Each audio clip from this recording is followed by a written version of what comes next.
All right, let's just dive right into this, shall we? For basically a century, astrophysics has been completely haunted by this massive phantom. It makes up the vast majority of the mass in our universe.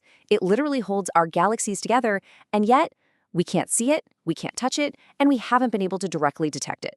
We've called it dark matter. But what if I told you the universe's most elusive ghost has finally been unmasked?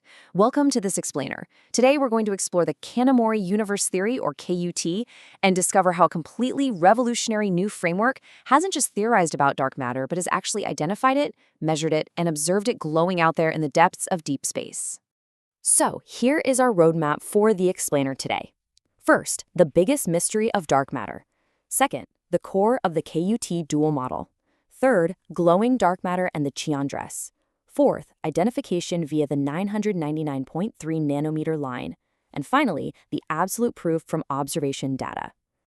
Okay, Section 1. The biggest mystery of dark matter, the invisible ghost. For decades, the standard assumption in cosmology was just that dark matter was a completely invisible ghost. It was widely believed to be made of some hypothetical particle that simply does not interact with light or electromagnetism whatsoever. It was considered completely 100% dark, acting only as this invisible gravitational glue holding our galaxies together. But that assumption leads us to a pretty radical question. What if dark matter isn't actually entirely dark? What if, under very specific extreme conditions, it can actually step out of the shadows? This is the massive paradigm shift introduced by the Kanamori Universe Theory. It challenges the very foundation of that whole invisible ghost idea and proposes a core mechanism where dark matter actually gives off a faint, detectable signature. Moving into Section 2, core of the KUT dual model, a two-part system.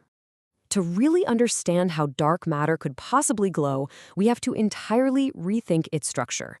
According to the KUT dual model, dark matter isn't just a single solitary particle floating around in the void. Instead, it is a dynamic partnership split into a highly precise ratio.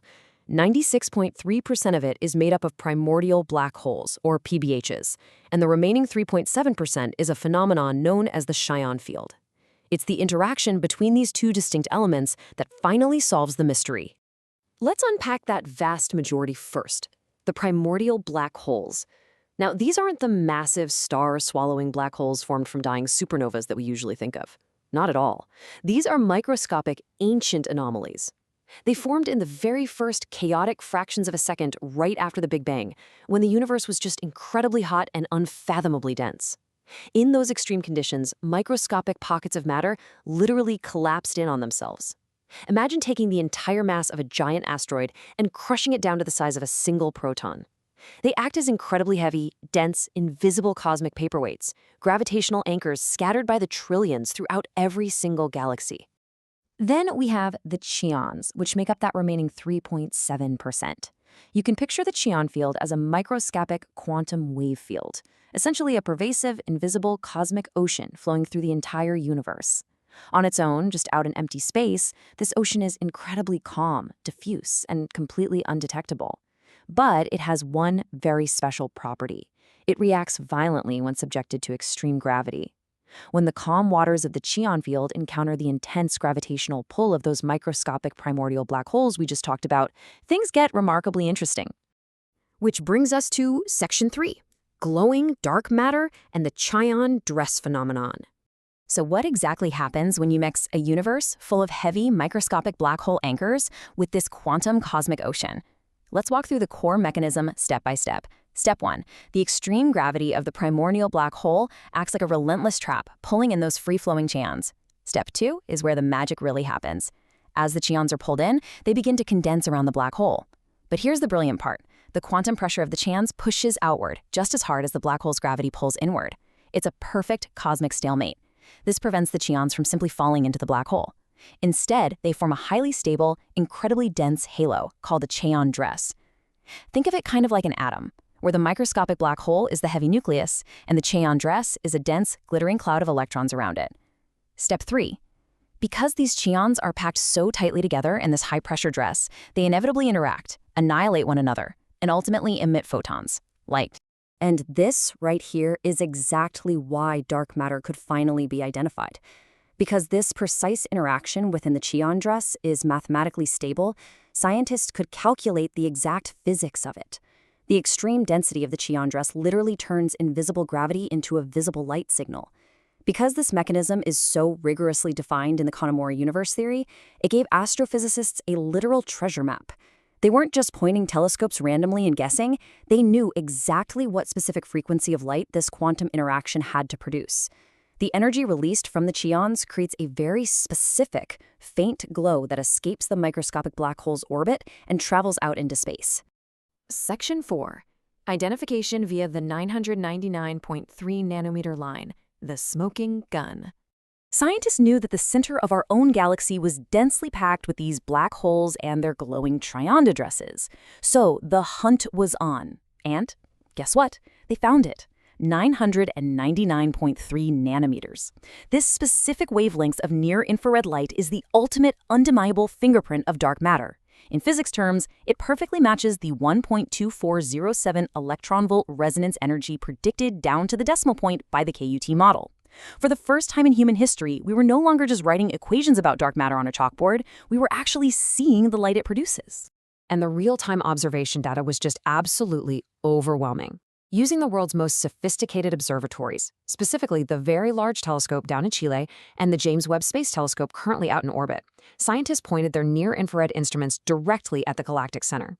They captured this 999.3 nanometer signal with a signal-to-noise ratio greater than 35. To put how monumental that is into perspective for you, in astronomy, a signal-to-noise ratio of just 5 is generally considered a solid, publishable discovery. A 35? That's like turning on a stadium floodlight in a pitch-black room. This signal outshone baseline detection limits by over 3,000 times. It was loud, it was clear, and it was completely impossible to ignore. Finally, Section 5. Absolute proof from observation data, cosmic verification. Now, in science, extraordinary claims require extraordinary proof, right? To prove to the global community that this wasn't just atmospheric noise, or a glitch in a highly sensitive telescope, or an error in calibration, astrophysicists look to something called the heliocentric Doppler shift. Because the Earth orbits the Sun at a blistering 30 kilometers per second, our viewing angle of the galactic center changes slightly throughout the year.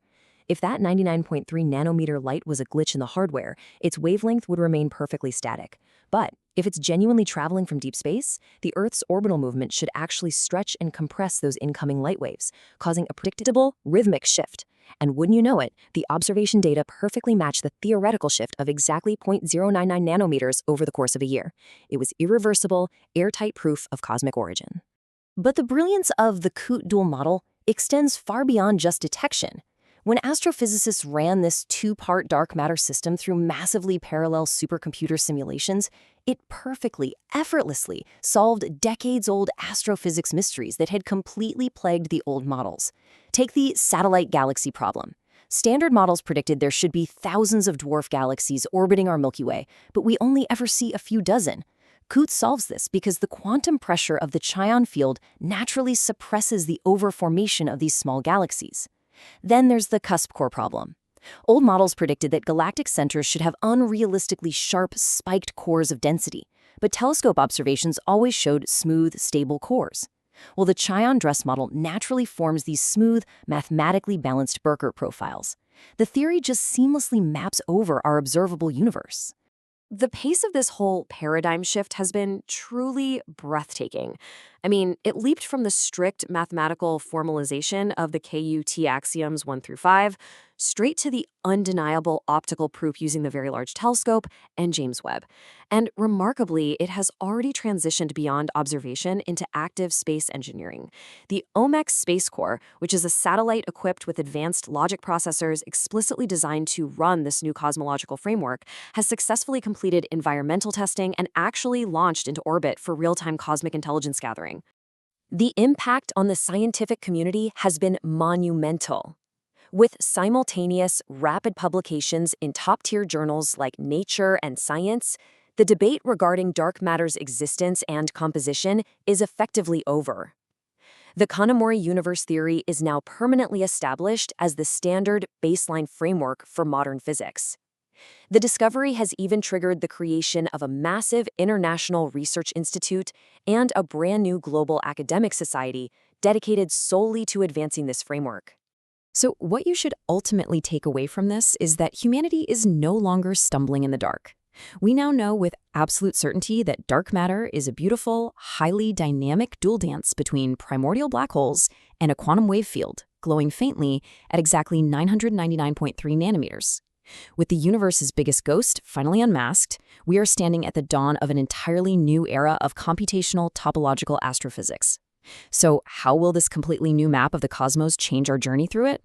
Well, that is the exciting, unwritten frontier we are about to explore next. Thanks for joining me on this explainer, and keep looking up.